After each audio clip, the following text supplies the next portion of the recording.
It's Vivian Westwood.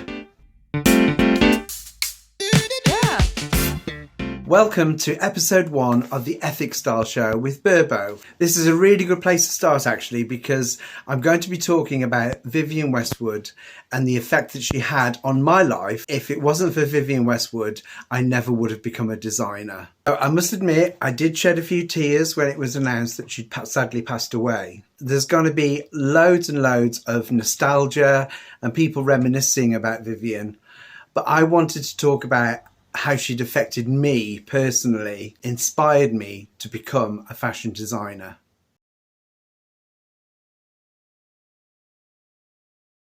So I was a teenager in the 1980s,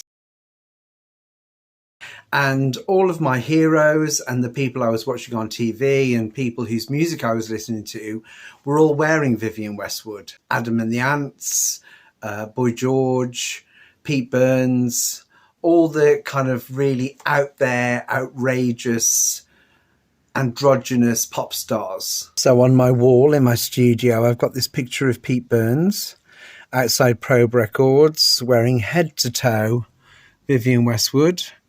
That probably would have been around 1981. I've got this photo of Patti Bell, who became a well-known designer in her own right, wearing a Vivienne Westwood t-shirt with Sid Vicious. Patti Bell actually gave me this picture herself. It's signed on the back. As a kind of 13, 14-year-old, I didn't know anything about fashion. I didn't know anything about the fashion world. I didn't know where these people got their clothes from. But it was the attitude, the mood of the decade, the inspiration. The name Vivienne Westwood became more mainstream, the 80s and the 90s. So because of that juxtaposition between music and fashion and video, the video age, it was more about style than it was about fashion. Some of the t-shirts made early on by Vivienne Westwood and Malcolm McLaren. And the famous photo with Jordan and Chrissie Hynde.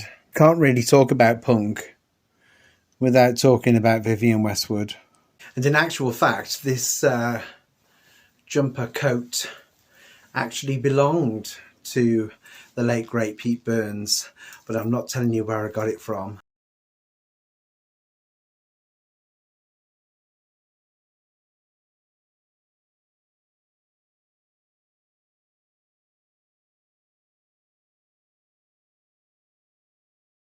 Around 1998, a friend of mine went to New York. He brought me back a Vivienne Westwood t-shirt. It was the first piece of Vivienne Westwood I'd ever owned. Long, asymmetric, plain white t-shirt. And on the arm, it had a black embellished cutlass. I've got no idea where it is now. It's probably in a bag somewhere.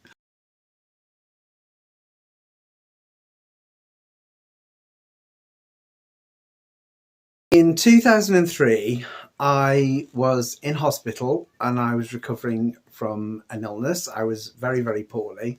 There was a communal area on the ward, and there was one computer to have a look on the internet or whatever. And because I had so much time on my hands, I started to research and look at things about music and fashion and all the things that I'd always been interested in. And I was looking at people like Lee Bowery, Blitz club scene and all that kind of thing, all the things that I'd always been interested in. Realised that all these people that I'd been like a fan of or admired or listened to their music or whatever, they all had this one thing in common, and it was 430 Kings Road. I started to really go in depth looking at Vivienne Westwood and the effect that she'd had and the things that she did, and became completely entranced. So I was researching not only her fashion and her designs and her collections, but I was also looking at the activism.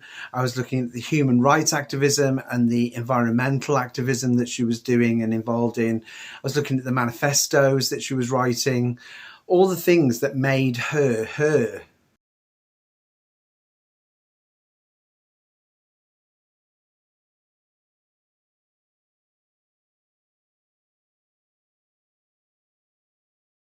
So it was the philosophies about connecting the dots and how we'd lost sight of culture and our appreciation of history.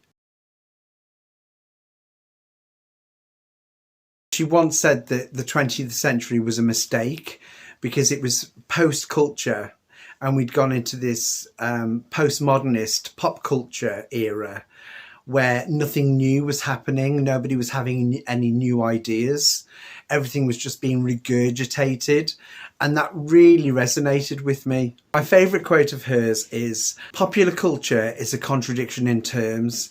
If it's popular, it's not culture."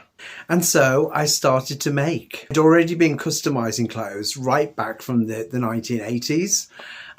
Taking things apart and putting them back together again, embellishing them, painting them, all that kind of thing. All the things that we now call recycling and upcycling. We were doing that, the teenagers in the 80s were doing that so that we could look like our heroes. But the inspiration from Vivienne Westwood was that there were no rules. It didn't matter if I wasn't trained. It didn't matter if I didn't have a degree. I could just make shapes, and as long as they were wearable, that's fashion. At the age of 38, I taught myself how to use a sewing machine. I bought a load of fabric and off I went. Vivian had a deep-rooted purpose, and that was to smash conformity. And I realised that that was actually my purpose. It was deeply embedded in me to rebel against any kind of conformity.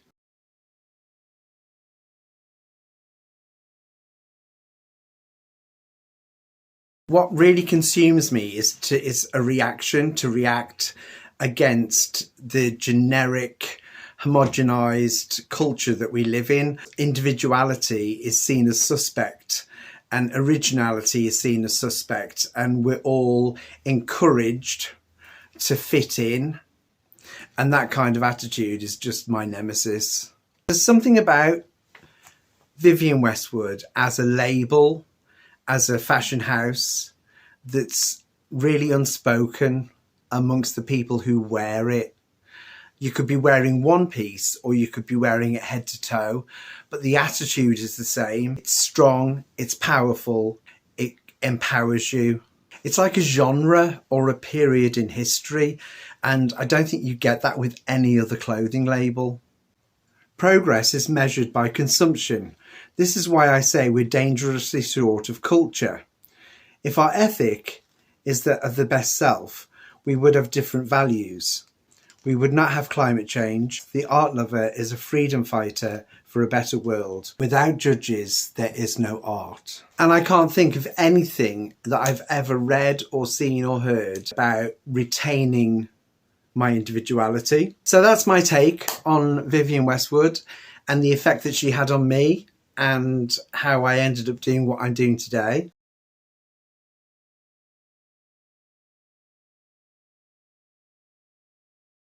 And thank you for watching.